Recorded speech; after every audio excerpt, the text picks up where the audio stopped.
Welcome to Ramen Cousins, the show where two cousins eat a bowl of ramen and talk about something we have in common. Before you ask, yes, we are cousins. My name's Caleb Griffin. And my name's Colton Merchant. You're watching the show on Next Topic Media, the best dang YouTube channel in the dang world. Dang right.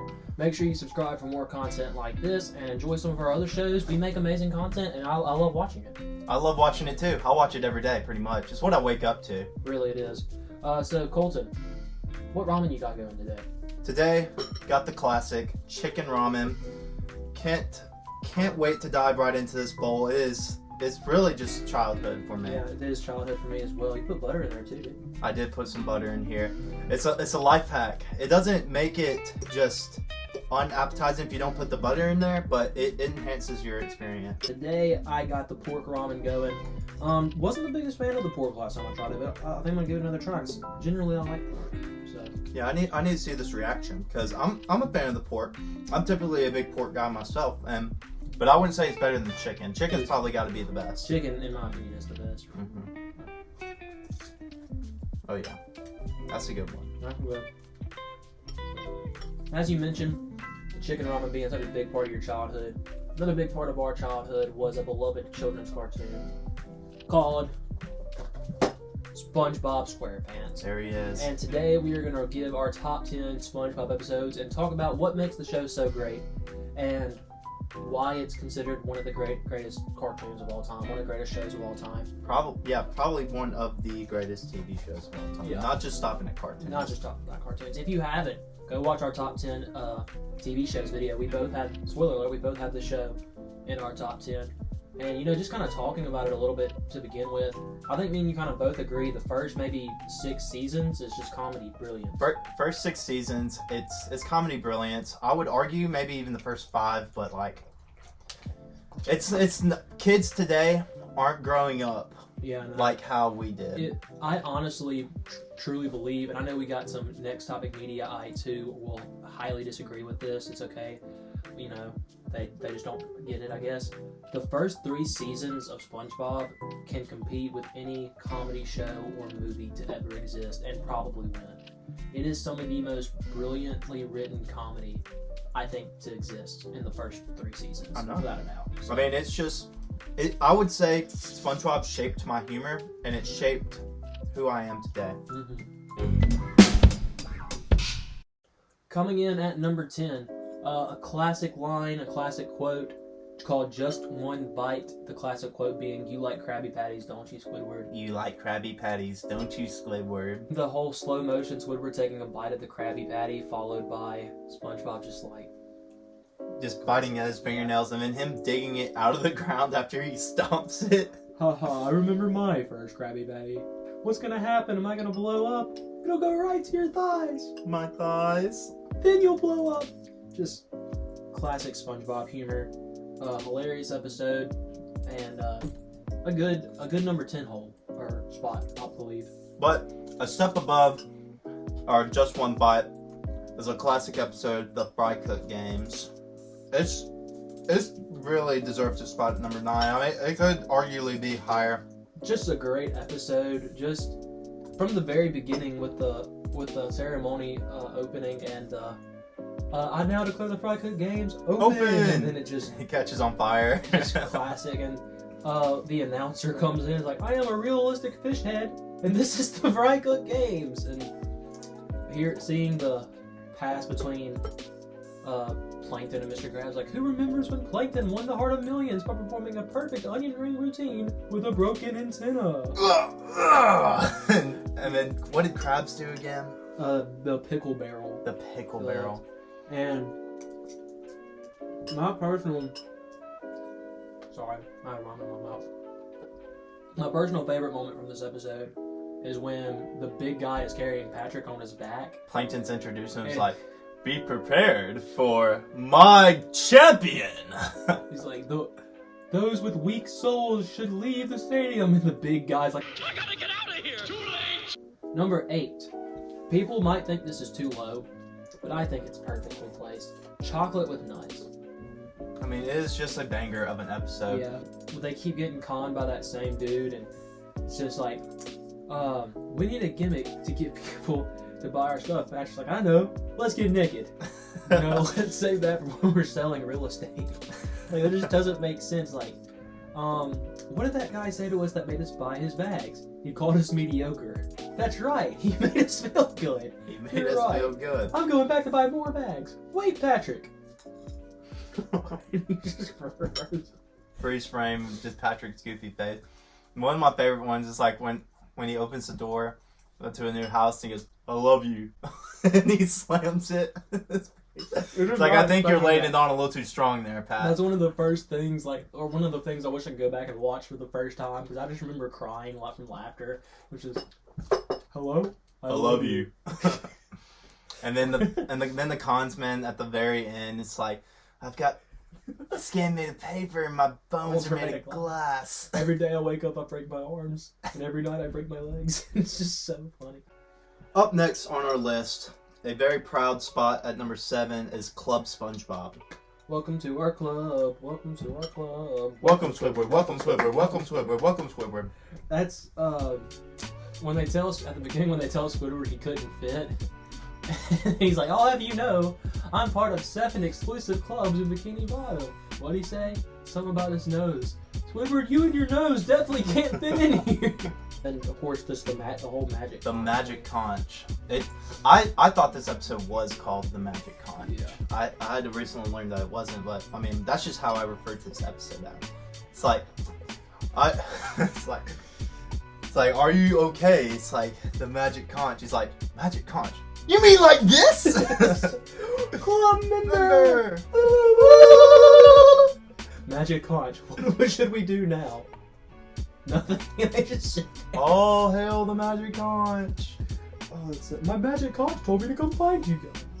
Can I have something to eat? It's funny just how the plane flies above their heads, and it's like, we gotta drop the load, and the perfect picnic falls out right in front of them. It's like, all hail the magic conch. This one of my all-time favorites. There's just something so hysterical about this episode. We've been talking about some of these past episodes, and I laughed my head off the first time, but after watching them hundreds of times, sometimes you don't laugh like you used to.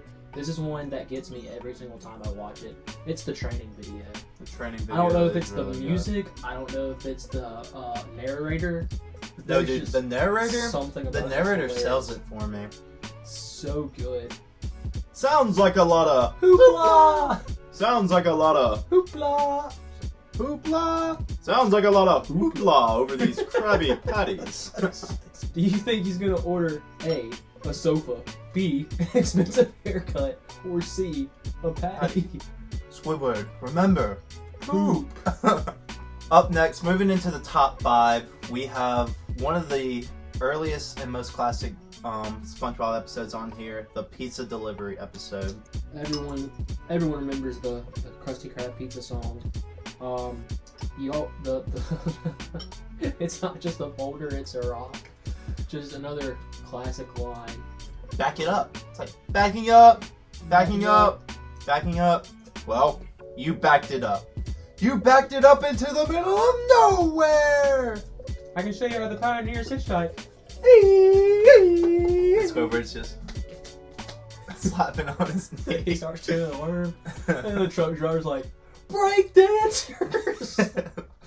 God dang break dancers! It taught you the importance of not backing up into the middle of nowhere. And it taught you the importance of how to get back to civilization if you're lost. I feel like if I got lost in the wilderness, you just find a nice boulder or a rock, and you just sail back home. The next episode, this is one of the ones that I don't think gets the credit it deserves for how funny and well written it is. The Nasty Patty episode. Just every part of this episode is so funny when they find out that their health inspector is the real health inspector, and the news fish. The news fish comes back on and is like, "We've caught the health inspector." If a health inspector comes to your restaurant and he's not this guy, he's real. He's real. It's just funny when they put all the stuff onto his patty, and then look at him choke. Mr. Krabs and SpongeBob are laughing. I was like, "Oh, look at him choke!" No, when they go to bury him and the cops show up, he's like, Is the boy alright? Yeah, he just gets a little car sick. Well, relax and we'll drive real slow like, and they just jet off as soon as they get the chance. We're here. And he puts the body in his hat. It's like, SpongeBob, what happened to that shovel? Ice, there's no ice. We've never had ice. Ice is just a myth. Now moving into the top 3, we have the camping episode. This is another one I wish I could watch again for the first time, because everyone talks about the campfire song, and not that that's not a classic cartoon song, but that's not even the best part of the episode. Mm-mm. I mean, a banger song and a banger episode. What more could you really ask for? I mean, write that down. yeah. We used that edit in a video recently. Multiple it's times. It's just such a good edit. Yeah, no. You forgot to wear your sombrero in a goofy fashion. Like this? No, like that. That was an oval. It has to be a circle. Sea bears are just a myth. No, Squidward, they're all too real. Yeah, all the top scientists say so on Fake Science Monthly. It's like, I'm gonna get out of here. It's like, no, sea bears ain't running. He goes, okay. They hate walking. Walk home. And I probably should have warned you about crawling. Oh, and he gets in the circle and the sea bear just looks at the circle and is like...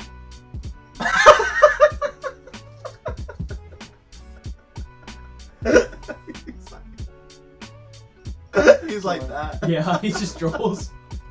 He drools all over the circle. He's like... He has to go. Just in the ending joke in that episode is just like... Thank goodness we got our sea rhinoceros underwear. What attracts those? The sound of the sea bear attack. Moving on to the next one. My personal #1 episode, Wet Painters. I think I peed my pants when I watched this episode. Not the first time I watched it, but when I went back and watched it when I was like 14. I think I literally peed my pants from laughter in this episode. I don't think I ever stopped laughing.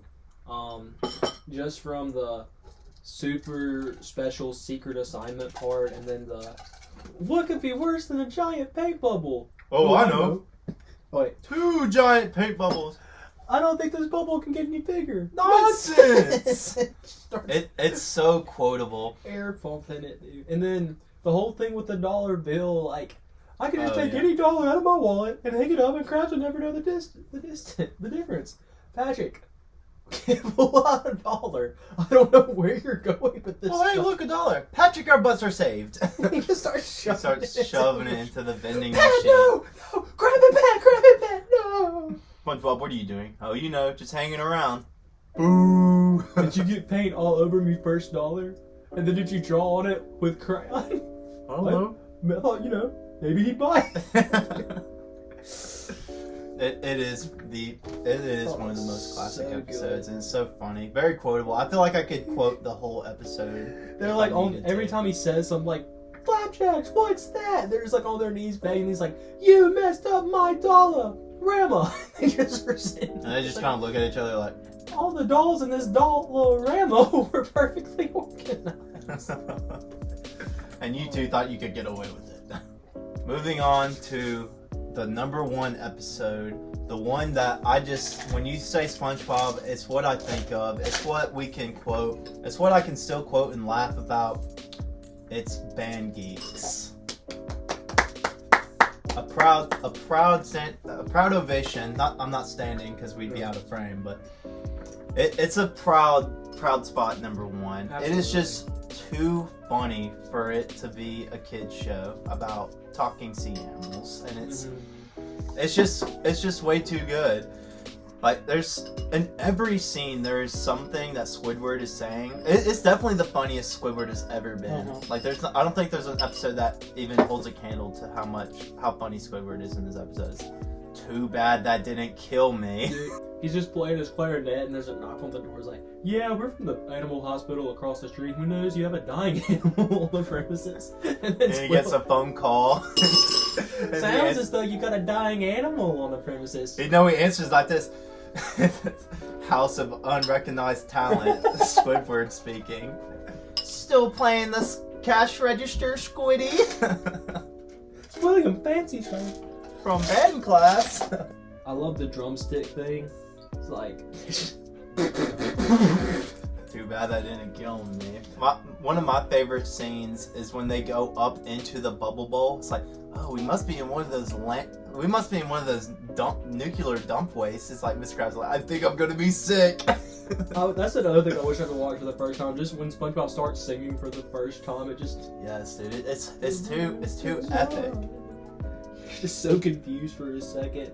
Patrick on the drums. Do. Plankton's harmonica solo.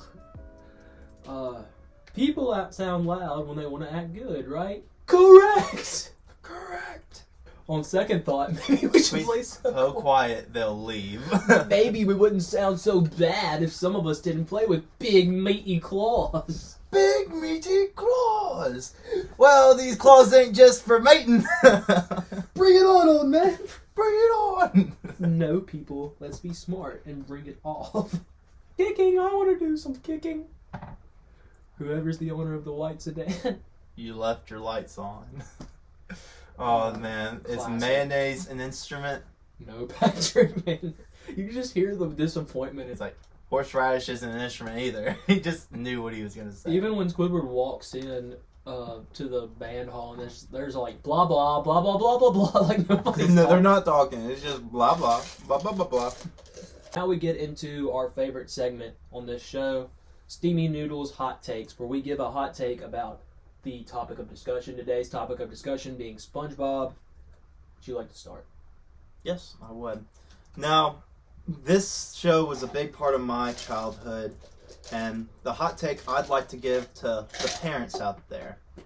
Parents that did not allow their kids to watch SpongeBob Testify.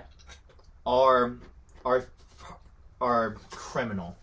They should not have allowed to take away the wonderful memories that SpongeBob had given.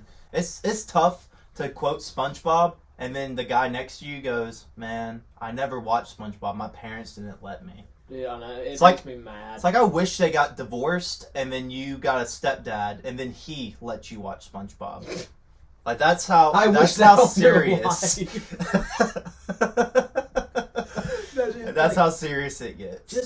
Just to give I know this is gonna sound sad, but some of the best memories in my life are quoting SpongeBob with my friends. Like, I know that shows you how sad my life is. No. There's nothing sad about it. I mean, it's just going to school and just talking about SpongeBob with people, or like looking up videos of SpongeBob on YouTube and just like laughing about it. SpongeBob's just that show, and I agree with your hot take there. That is great take. Great take. I'm glad you agree. My hot take about SpongeBob is that Sponge Out of Water is not a bad movie. Is it? It really isn't. It's a great movie. I love it. Is it the SpongeBob SquarePants movie? Absolutely not. That movie is in my top 10 movies for a reason, because that's SpongeBob SquarePants movie. That's one of the funniest things I've ever watched. But Sponge Out of Water is not a bad movie. It gets overly hated. One of the funniest scenes from Sponge Out of Water is "Welcome to the apocalypse, Mr. Squidward." I hope you like wearing leather. It just flashes to them in this leather. It's like, the apocalypse. Welcome to the apocalypse. We're all spiked up. Why do I think they have to sacrifice somebody to get the Krabby Patty formula back? Like, none of it just makes sense. It's so stupid. But yeah, great. It's not a bad movie in the slightest. But that's my hot take, is that Sponge Out of Water is not a bad movie. Unfortunately, the newest one that came out, which one was the... Camp Sponge with Keanu Reeves? Is that what it is? Or Sponge on the Run. Yeah, Sponge on the Run. Sponge on the Run wasn't that good. Keanu Reeves was in it, which, shout out to Keanu Reeves. He's a goat. I think it's funny that he's turned down like $1 million roles in the MCU, but he accepts the SpongeBob movie role. He's just a bush. Like, I don't think that's how it works. That's so funny. But yeah. With that being said, thank you guys so much for watching Ramen Cousins. Subscribe for more episodes. Let us know if there's a topic of discussion you think we should talk about. And subscribe, hit the like button. We'll see you guys in the next video.